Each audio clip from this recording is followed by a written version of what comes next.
Mosher. I'm the Cabinet Member for Traffic and Transportation. I have a couple of housekeeping things I've been given. Firstly, for safety, if the continuous fire alarm sounds, please evacuate the room and public gallery by the stairwells.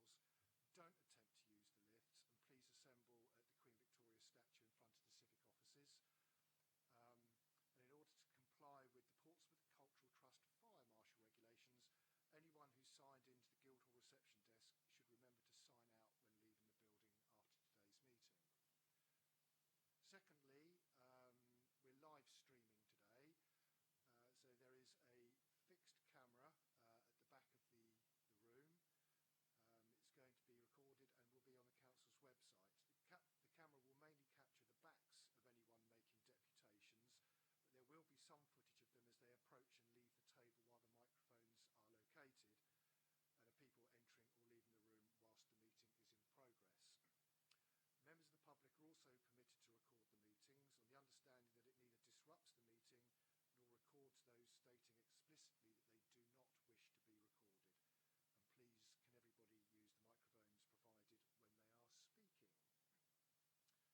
can everybody use the microphones provided when they are speaking?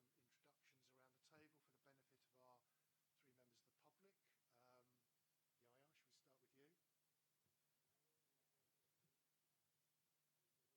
start with you? Do you want to press the button on your microphone first? Failed at the first hurdle. My name is Councillor Yahya Chaudhry,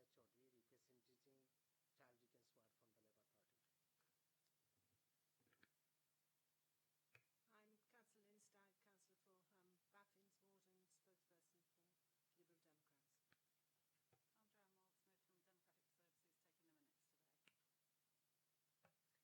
Joanne Wildsmith from Democratic Services, taking the minutes today.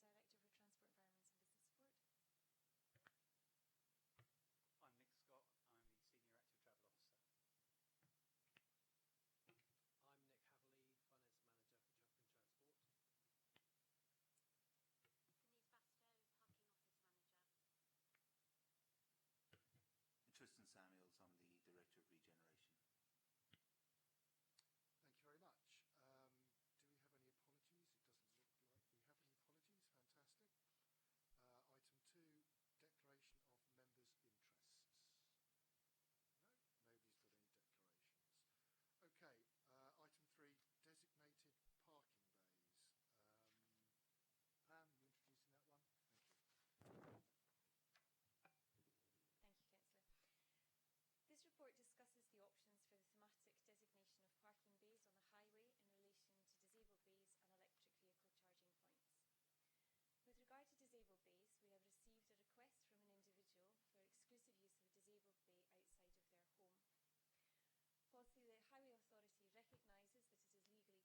case, what we can do?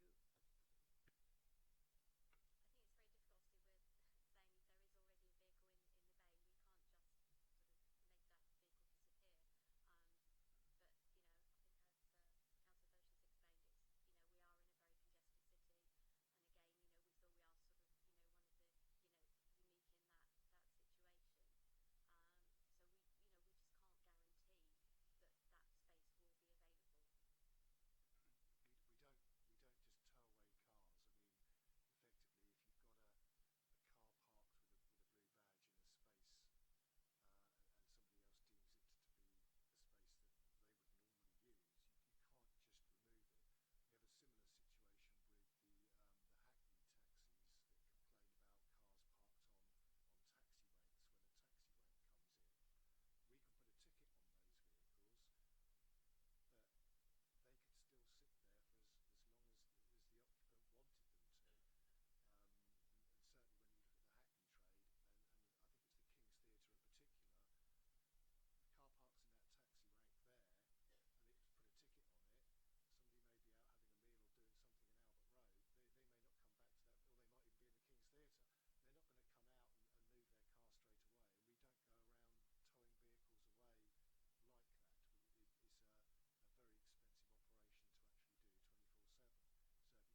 usually done on the basis of an app, so people can look specifically online to find out where the nearest charging point is. So rather than signing people off of the highway, we would look to an app-based system where people would be advised in real time where the charging points are via an online app. It's not possible we can put some post along with the direction for the road. It's not something we've considered doing, to be honest. For example, in our off-street car parking, where we do have charging points currently, again, we use apps rather than signing people from the highway itself. But we can certainly look into the options. I'm not sure it would be entirely suitable for residential areas, but perhaps for the off-street, we're certainly looking at a campaign to inform people and raise awareness about the electric vehicle charging points we'll be putting in our off-street car parking, so we can certainly take that back. I would like to think that if somebody was travelling down to London to visit Portsmouth, they'd actually go into one of our off-street car parks and use it rather than crawl around residential streets looking for somewhere. They're more likely to go to the places where the attractions are, I would have thought, on that when they are. Probably it'll be marked so that non-electric car drivers who are not familiar with the area won't park there by mistaken. You need to be clear. Yeah, we will make sure that the signage is very clear. We're obviously quite restricted in terms of what we can actually put on the highway, and in terms of, in order to make our fines enforceable, or restrictions enforceable, they need to be of a certain clarity, and we'll obviously use the guidelines that are out there in terms of the signage. And we're doing a mapping exercise, I believe, at the moment, where we've had demand for electric vehicle charging points. So these will initially will go to places where we have a demand, rather than just scattergun them around the city where we could be just creating an empty parking space unnecessarily where there isn't a demand. So at least we can monitor it, and then at least where we've got we know where we've got a demand, we can actually see what the usage is like to see whether it's worth rolling out further and see what we can do on that basis. Okay, any more comments, anybody? Any more comments? Okay, well, I'll go back to the recommendations. Recommendation 1 is approve the continuous installation of parking bays in residential areas for use by all blue badge holders, and refuse to designate use by one particular one. 2 approves the introduction of traffic regulation in order to create enforceable designated bays for electric vehicle charging points. And 3 delegates authority to the Director of Regeneration to develop and implement a viable solution for the implementation of electric vehicle charging. I hear that Mr. Brown's concerns, what you've actually got. What I'm going to suggest, Mr. Brown, is I'm going to approve the 3 recommendations on them as they are, so we keep them for all. The issue that I have is obviously with 1,800 across the city, the cost will be preclusive to actually look to designate them to individual vehicles. But I think perhaps with your particular issues, which I think are reasonably unique where you actually live, it might be worth, if we have a meeting at some point, to see whether we can find some sort of solution that sort of fits your particular scenario, which doesn't impinge on the fact that we keep everyone else around the city as we currently are. So on that basis, I'm going to agree the 3 recommendations as they stand.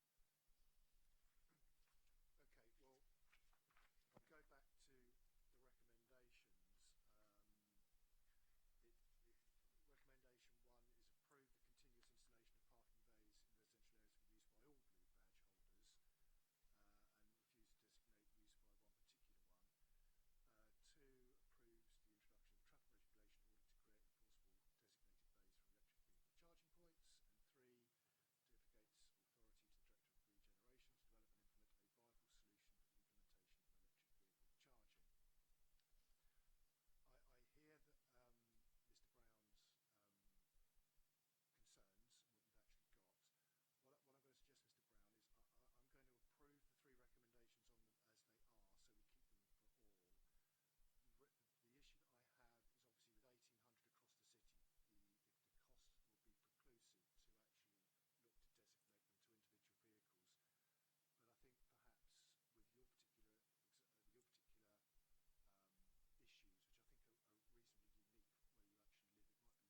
Portsmouth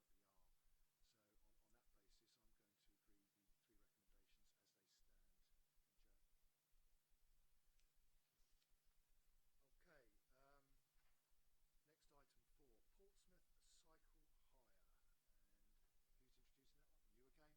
one? You again, Pam? Okay. From our research, we know that some of the key barriers to cycling within the city relate to the ability to purchase a bicycle and concerns regarding cycle theft. This report brings forward a proposal to bring cycle hire to the city as a means of encouraging mode shift towards cycling. The report compares the main different types of cycle hire schemes that are currently available on the market, specifically a floating bike hire and a docked bike hire scheme in pages 10 to 12 of your packs. Our investigation concludes that a floating bike hire scheme is the most appropriate for the city due to the reduced call on the space of the highway and the ability to increase the number of locations where it's possible to supply bikes for use. The report therefore recommends that a floating bike hire scheme within Portsmouth is supported and authority is delegated to the Director of Regeneration to enter into a memorandum of understanding with the cycle hire organisation, with the City Council maintaining an observer approach at this time. It is further recommended that responsibility is delegated to the Director of Regeneration to establish the best suited service provider for the city. A further recommendation within the report is the removal of the Brompton bike hire facility within the city, which is currently located at the Hard interchange. The Brompton bike hire scheme has been within the city for a number of years, but has had very low usage so far and is operating at an annual cost to the City Council. A lot of delegations coming your way there, Tristan. I've got a written deputation from the Portsmouth Cycle Forum, which I think you have both seen. Ian, is there anything that you wish to add to your deputation while you're here?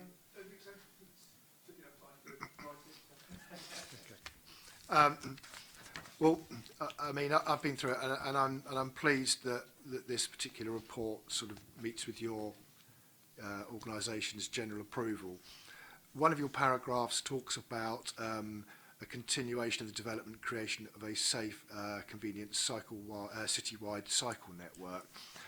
I think it's suffice to say that after the recent debate that we had in the City Council, in the notice of motion that came forward, and the fact that I think we've spent over £2 million in 3 years on cycle infrastructure, that it's something that I'm keen will continue. And it does seem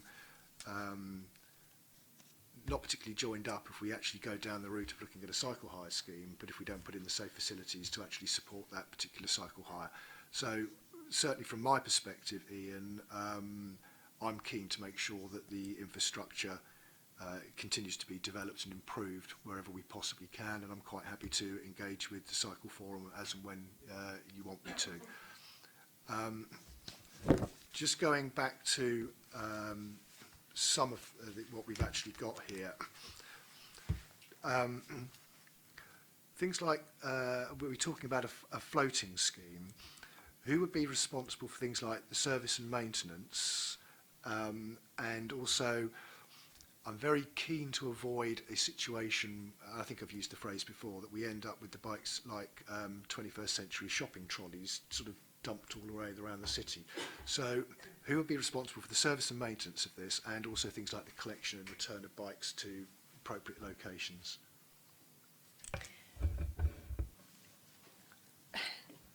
Well, the report recommends that the City Council has an observer approach, but has a memorandum of understanding with the cycle hire company that we then go on to choose in order to get a common understanding between the bike hire organisation and the City Council in terms of what we expect.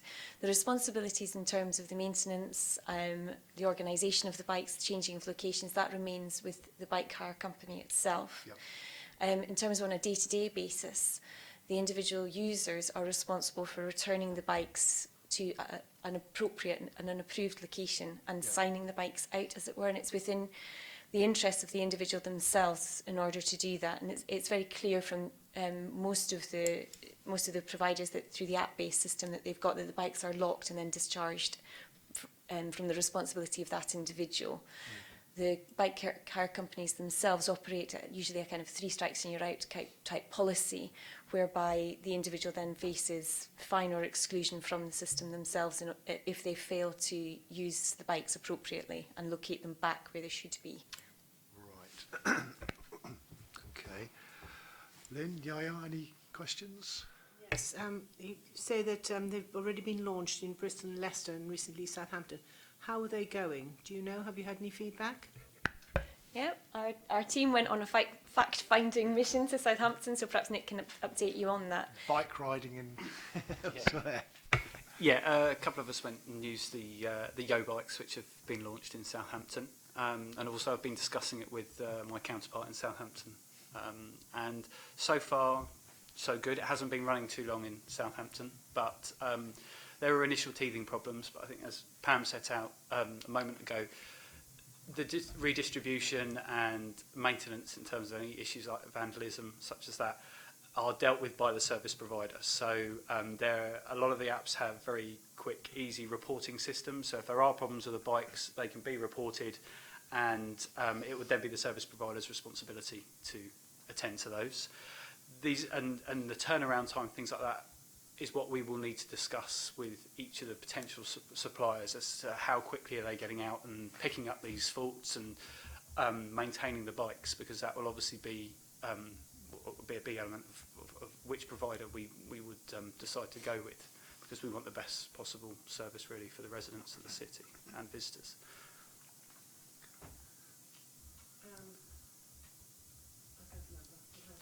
Beyond beyond the availability and serviceability and those sorts of things, are you also going to be looking at things like the cost implications for users, hires, whether they offer things like student discounts, and looking at a variety of different aspects to see what best fits the city? Because clearly what may well fit Leicester or Bristol may not necessarily be right for our demographics. Absolutely. With a high student population in the city, again, another of the questions, something we'll put to them is whether there is a way that they can work with the university and there can be some sort of maybe subsidised rate. I believe that some companies do that in certain cities that they work in, and that's something that we can explore. And there are various different things, and in the long run, potentially maybe even businesses as well, to encourage their staff to use that product to get to and from home. So yeah, I do think there's a possibility of that, and those are all the sort of questions that we'll be posing to each of the companies when we meet them, to see which can provide the best possible service to the city. And we can, and obviously being app-based, we can, or they can collect data on cycle journeys and stuff like that. And I guess that because if you go with a floating scheme, it would mean that it's very easy for significant businesses in the city, if they wanted to become a cycle hub, that they could be bolted onto the existing scheme and identified as hubs quite easily without the appropriate on-street infrastructure or car park infrastructure or whatever. Absolutely. And with regards to the data, yes, it will provide us with data of usage, how many people are using them, what sort of distances that they're going, the routes that they're taking. And what that will do is that will add to our existing set of data that we collect from users across the city through our cycle counters, events, understanding what are those key routes across the city, which will help us in decision making in terms of infrastructure improvements. I've been bombarded by a few companies that are keen, which I've just passed on and not met or had anything to do with any of them, because I don't think it's appropriate that I do. How many people have we actually got interested in coming to Portsmouth? At the moment, we've got 7 meetings booked, or 7 meetings potentially planned with a view to meeting them and then running through what it is that they can provide So to the potentially city. 7 different providers. Potentially, yes. And yeah, so it's a case of us meeting with each of those and then setting out what it is that they can provide in the city. Us asking those key questions and then making a decision from that, if that's considered appropriate. Effectively, these are commercial enterprises, Nick. So clearly, if you've got 7 outfits queuing up, then they see that Portsmouth is a very good opportunity for cycling. Absolutely. I mean, I think we've all discussed in the past the benefits of, or the opportunities that Portsmouth offers to cyclists. It's flat, it's compact. You haven't cycled up Farlington Avenue recently, then? No. Okay. Yeah. Discount Farlington Avenue. But the island itself is flat, it's compact. A lot of the short journeys at the moment in the city are being done by car, which are very achievable to be done by bicycle. And I think, that's been recognised by the companies. These companies are increasing rapidly across the country, so I think a lot of cities are being approached, and Portsmouth, being well suited to cycling, is on their list of a lot of these to try to get involved. Excellent. And no cost to to the city council, effectively? No cost. All the cost and responsibility for the bikes will all be with the service provider. So there'll be no cost to us whatsoever. It's just a case of us getting a memorandum of understanding in place so that, there are the rules of what we would find acceptable within the city, and that they can't just come in and set up without our involvement. A question that came up this morning. If you hire a bike from, let's say, the Guildhall Square, it's effectively a trade on the public highway, isn't it? How does that sit with licensing? I've been in touch with licensing and I'm waiting for further clarification, but in terms of designated parking for these, if there is designated parking, specific parking, then yes, there will need to be some sort of licensing in place, as we believe at the moment, but I am waiting for further clarification on that. And so even though it's a memorandum of understanding rather than some sort of contract, the fact that it would have to have a degree of licensing support for something like this means that it will be almost a single operator city, effectively. there is the capacity, and there are cities. Oxford, for instance, have 5 different providers at the moment. So there is the capacity, and a report came out last week, I think, which set out that there were parameters of populations and how many bike hire schemes they think that they could sustain. A city the size of Portsmouth, with its population, they say could potentially sustain 2, but I think certainly initially, I think we'd be looking at Start with one. And yeah, see how it absolutely. goes. And I think any start would require a trial period. And at a recent conference I went to in London, I think a lot of the providers are feeling the same. Nobody wants to step into a city and drop 1,500 bikes in and see how it works. I think it's a case of starting out a relatively small number, assessing that, seeing how it's working, and then expanding and trying to establish really what the key capacity is, where obviously they're getting what they want out of it, but also we're getting to see that shift for people using bikes. Yeah, yes, Lynn, you remembered. With my question now, have you spoken with the university, because they're quite upset at the Boris bikes being removed? Sorry, did you say they're upset about? Yes, they don't want the Boris bikes to be removed. Portsmouth University. The Bromptons. That are currently positioned at the hard, the higher bikes, because I know the university are part of the in the process of Santander bike scheme. They're down to the last 4, I think. Oh, really? And so I don't know if that's... Gerald Van Jackson had a meeting with the Vice-Chancellor a few weeks back, and this is what he came back with, saying that they were unhappy about the bikes, the Brompton bikes, I'm sorry I used Boris bikes, Brompton bikes being removed. They are being removed, aren't they? Because I think you said this at the briefing. The Brompton bikes are currently a cost to the City Council. Quite, yes. Whereas, I mean, please jump in, but I envisage that if we go with, let's say, a floating scheme, but whatever we go with in its place would effectively be replacing that. So it wouldn't be a case of losing that facility, it would be a case of replacing that, which is a loss maker for the City Council, with something that is of no cost to the City Council. No, quite. I just wonder if it's worth your while sort of speaking with them, because obviously there seems to be a misunderstanding. Yeah, I have a meeting with the university next week to talk about a range of issues, including bike hire. The intention wouldn't be to withdraw the Bromptons without having a clear idea of what our replacement would be. And certainly I think our feeling is that a floating scheme would certainly suit the student population much better than the current Bromptons option that we have, which is only located at the hard interchange. There's very, very little usage, and there's very little evidence to suggest that there is merit in continuing with that, whereas there is significant evidence that a floating bike scheme would actually serve our purposes and actually encourage modal shift in a much better way than the current provision that we have. Don't get me wrong, I'm totally in favour of this, but I'm just telling you what Gerald came back with from the university, and I just thought it might be worthwhile talking to them, reassuring them that it's actually going to be a better scheme for them.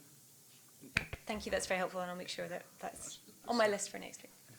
If I could add, if there are concerns about obviously where the Bromptons are positioned at the transport hub that is the interchange, these are discussions that we would have with the service provider, that is a key location for us. So that is somewhere we want to make sure that there are bikes available for people coming off the ferry, the train, off the buses. So we would work with them to make sure that that provision is still there. I would imagine any provider is going to be looking at key transport locations, and I would imagine key tourist locations as being where they want to start They're not. I They're thought not the like. university with 22,000 students would also be a Well, key engagement, exactly. yeah. So that they're going to be looking where they're going to get the maximum revenue. They're not going to be putting a significant hub in the end of my road in Farlington, I wouldn't have thought, but they will be looking at places like the Hard and the university and places like that, because it's clearly they're going to want to get a return on their investment in the city, and we all want to see it successful, so it's got to be in the right places.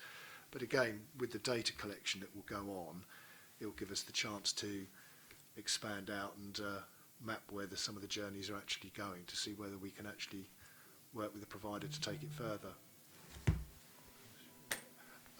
Yaya, did you want to make any comment?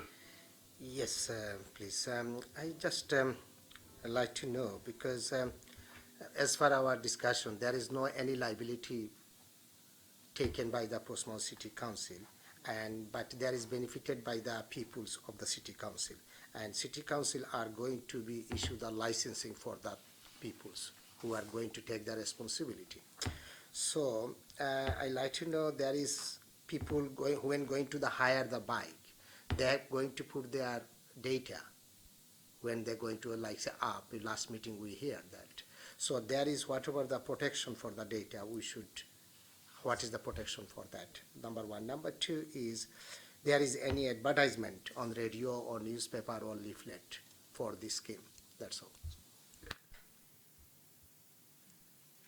In terms of the data, yes, I think that's something we would have to set out and discuss with the company themselves when we sign the memorandum of understanding. And yet, that is it's a really good point about the leafleting. And ordinarily, it's done kind of at base, so I wouldn't necessarily anticipate that there would be leaflets associated with it. But again, we can stipulate that with the companies when we meet with them and progress with the selected company. No more comments? Fantastic. Okay, going back to the recommendations. I've got three here. Support the development of a floating bike hire scheme within Portsmouth, and delegate authority to Tristan to enter into a memorandum of understanding. Agree to the withdrawal of the existing Brompton bikes, but that's obviously not going to happen until we've got something in place anyway. It might be worth adding a caveat on that, if we could, Joe, on recommendation 2, until such time as a replacement scheme has been confirmed. And 3, delegate director responsibility to Director of Regeneration to consider the floating bike option hire and establish the best suited provider for the city. Well, a lot of it's been around a floating bike hire, and I think a more fluid approach is probably the better one, rather than putting in the infrastructure for a docked scheme. It also gives the flexibility to develop it further, and certainly I'll go with that one. So with the caveat of recommendation 2, I'm happy to agree those recommendations. Okay, thank you very much. Moving on, next one. Oh, here we go. Review of residence parking permits and administration. That would be you again, Pam, would it? Yep. Okay. This report proposes a number of changes to the charges associated with parking permits and the associated administration of residence parking, designed overall to maintain the integrity of residence parking zones and to provide a framework of charging increases to enable residents to make informed decisions regarding the future purchase of their vehicles. The proposed framework set out in sections 1 and 2 of the recommendations apply to both second and third permits, of which there are 1,843 respectively, and also to visitor permits. By way of a comparison in terms of charges, we've also included a matrix of other local authorities' residence parking charges, which outlines the fact that charges within Portsmouth remain low in comparison. A further recommendation is to only offer visitor permits in 12 and 24-hour periods, removing the current 4 and 7-day options. Changes to the administration of parking permits is also recommended, which are outlined in section 3 of the recommendations on page 16 of your pack. These recommendations are designed to minimise costs associated with the administration and to reduce the opportunities for fraudulent use of the system. A final recommendation requests that approval is given for the continuing to provide permits for the businesses outlined in Appendix A alongside the cost of that provision. Okay, thanks, Pam. Residence parking permit administration. Could you just elaborate? Is it Denise probably? Can you just elaborate the 3 points that we've made there, and perhaps just explain for the benefit of others what the multi-vehicle permit actually is, why we are asking people to submit every 3 years, and also why the refunds are only going to be given exceeding £10. Just elaborate on that for me, please. Yeah, of course. The recommendation about the additional administrative fee, multi-vehicle permits. Currently, we have a number of residents who have use of a number of vehicles, but they actually only require to park one particular vehicle at any one time. An example of this is someone who works for example, a car sales organisation, and they're going to be bringing home a different vehicle every night. We also have some residents who have, say, 3 vehicles, but they actually only require to park one at any one time. So we put more than one vehicle registration on a permit. We obviously Sorry, is that where they might have 2 spaces off-road or something Yes. like that? So one might be off-road, it depends who gets home last. Something like that, Yeah. yes. So, but they actually only ever need to park one vehicle at any one time. Yeah. With the move to virtual permits, where we no longer issue a physical permit, obviously to have either an NA permit, which is what we do when people have multiple vehicles, or if we put more than one vehicle reg on, will require that we will still need to issue a physical permit. But obviously, as I said, we've moved to the virtual permits to improve efficiencies and to try and remove fraudulent and sort of changing permits that we've experienced. But we recognise that we still need to do something for residents who have multiple use of vehicles.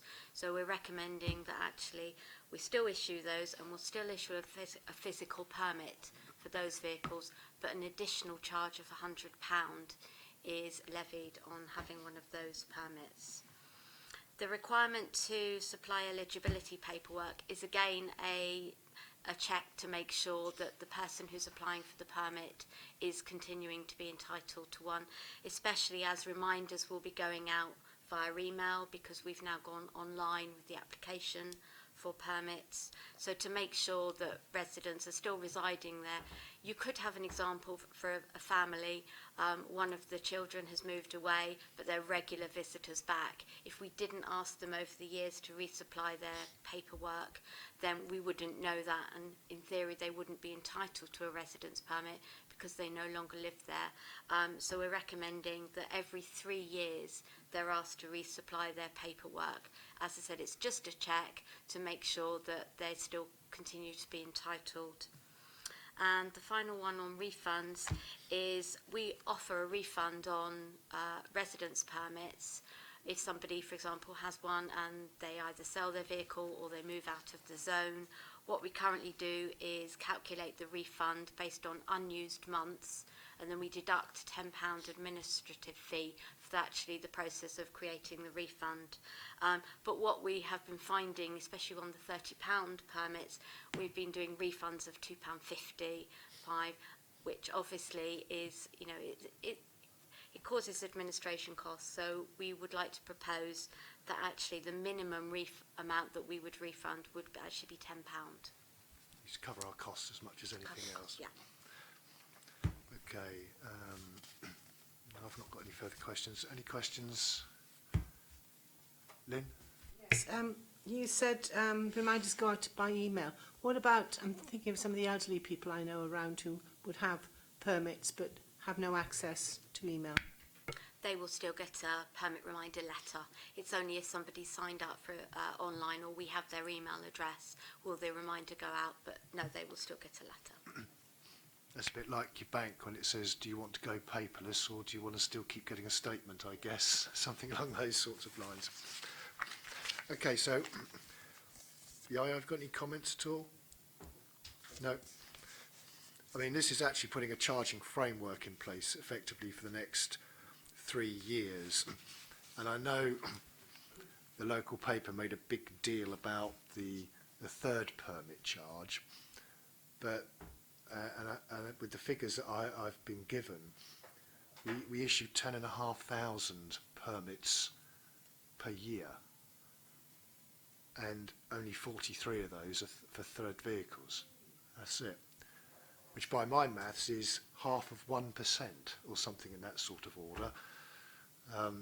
So when you consider the small number, that's it. And out of that 10,500, just almost 82% of them first permits. We're not changing the charge on those for the next 3 years. We're holding it the same. And for the benefit of my opposition spokesman, there is an appendix on the back of it, which I think was Appendix B, which actually shows our comparable costs with other local authorities around us.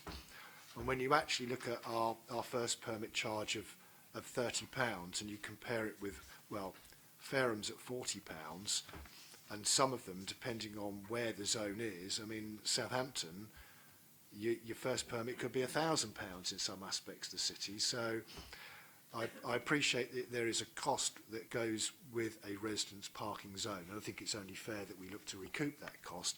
But actually, when you actually look at what our charging system is, I think it's pretty good value for money in that respect. And as far as I'm concerned, tidying up some of the other aspects to remove some of the fraudulent aspects of it and tightening up on some of the administrative fees. I hadn't realised that visitor parking permits, when we're doing it as 4 and 7 days, were being used as a means to get around actually applying for a permit. But I suppose for every scheme, somebody always exploits something somewhere. So trying to tidy up on it in a lot of respects for the benefit of the residents as much as anything else, so they're not getting this issue, I think is a good thing. So as far as I'm concerned, I've got 1, 2, 3, 4 recommendations. I won't go through them all bit by bit because they're quite detailed, but I'm quite happy to agree all the recommendations on that report. Okay, moving on, we have Sustainable Travel Transition Year. I like this report. Is it you again, Pam? God, should be after a pay rise next, Tristan. Okay, this report recommends that the Cabinet Member acknowledges that successes delivered through the Sustainable Travel Transition Year 2016-17 programme and continues to support behaviour change initiatives going forward. Appendix A of the report, so pages 33 onwards within your pack, details the range of schemes implemented in order to deliver against the objectives of the scheme, essentially to promote active travel, reduce congestion and support regeneration and growth within the city. Overall, the programme was very successful, delivering a range of benefits to residents and to businesses across the 4 themes of personalised journey planning, workplace travel planning, travel to school and developing and promoting cycling. I did, however, want to draw your attention to a few of the schemes, if that's okay. Specifically, the Pompey Monster scheme, which brought an incentivised walk-to-school programme to 3 schools within the city. 68% of pupils across the 3 schools participated in it, with almost 3/4 of the participants saying that the scheme encouraged their children to walk more. And over 90% of the participants who had previously not walked to school are now saying that they are likely to continue walking as a result of the scheme. We've also won an award for our family cycle training, which awarded 84 bike grants to low-income families, taught 14 non-cyclists how to cycle, and provided 33 families with family cycle training, essentially working with families as a unit to learn how to cycle and to go to areas and attractions that they would like to visit. The scheme also brought the identification of over 60 kilometres of quieter routes for cycling within the city across 10 routes, which we're planning on building on in the coming years, creating a continuous network of safe, accessible and attractive cycle routes for less confident cyclists. The team has worked enormously hard on delivering this programme, and I hope you can see they've done an exceptional job. Thanks, Pam. I can only applaud them. I think they've been, and please pass on my thanks, because looking through some of these percentages that we've got here with increasing cycling, walking, and other bits and pieces, I think it's absolutely fabulous that we're actually doing that. And certainly, and looking at things like the on-street travel advisors, 63% of visitors said that they'd stayed longer than planned, and 35 spent more than they'd planned. So all hail on something like that. But certainly the schools initiative is a thing that really got me, engaging people at a young age to encourage them to walk. It'll be interesting to see how going forward with some of these parents that hardly ever walk to school are now saying, 60% are now saying they're walking 4 or 5 times a week, whether that continues, but I certainly am optimistic. I still want to know which one of the travel team was in the blue suit, because they won't tell me, out of curiosity. But no, I mean, I can't fault what they've been doing. They've been working very, very hard. It's a lot of healthy activity. It's a lot of cycling initiatives, which I'm sure Ian will applaud. Well, the more people that we can get engaged in cycling, and we had a small conversation before the meeting started. Yes, we do need to do an awful lot to make the cycleways more user friendly and joined up. But at the same token, we also need to look at the behavioural aspects of a lot of cyclists in the city as well, particularly through things like regularly places like Commercial Road and Guildhall Square and places like that, so that they are respectful of pedestrians. And working on things like this and working with children and young people and instilling that sort of behaviour then is just going to bode well for the future as far as I'm concerned. Lynn? Yaya, do you want to make any comments? I just want to say some work needs to be done with some motorists as well, because the number of motorists who cut up cyclists, I mean, I think it's there are faults on both sides, but I think something needs to be done with some of them, because they really edge cyclists out. They're threatening, they're intimidating, and it's wrong. Well, I certainly went to the closed pass event that we held at the Mountbatten Centre, and it was somewhat disappointing that there seemed to be a constant stream of vehicles being brought back in by the police motorcyclist for some education as to how they were dealing with it, including one individual who didn't even see the bike that was stood next to the car in the pop-up and walked straight into it, which didn't bode well, I have to say, in that respect. But it's an education process, and I know the police did it in Portsmouth, and they've been to Southampton and around other areas, and I understand it's something that they're going to continue to do as often as they possibly can. And it's, for one thing, I welcome all that. Certainly, I think today is when we actually, I don't know whether anybody's seen that video online of the lady that was convicted on the news today, where she just came straight out of a roundabout in Waterlooville and knocked a cyclist flying. Might be worth having a look at the little video. So I do agree that we do need to work on the motorist side of it. For our part, we can work on the cyclist side of it to make sure that cyclists keep themselves as safe as they possibly can and work with the youngsters. But this actually does go beyond the cycling part into walking and encouraging walking to school and a variety of other things. And certainly I think the Blue Monster, whoever it was, has been very, very well received from what I can gather in a lot of the schools. I think it's asking me as part of the report to continue to support it. I'm quite happy to do that. I'm absolutely delighted to. Yaya, do you have anything to say? Yes, I'm very, very delighted happy to see this scheme and for children and young people. But I just like to recommend for advertisement, radio, newspaper, and more safetyness for the public, to the public awareness for children, and increase as much as possible the encourage them, people as much as possible. That's all. Thank you.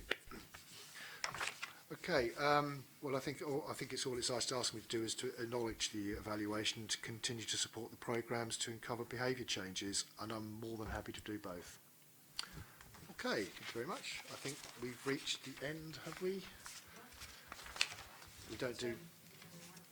Oh yes, I better turn that off, hadn't I?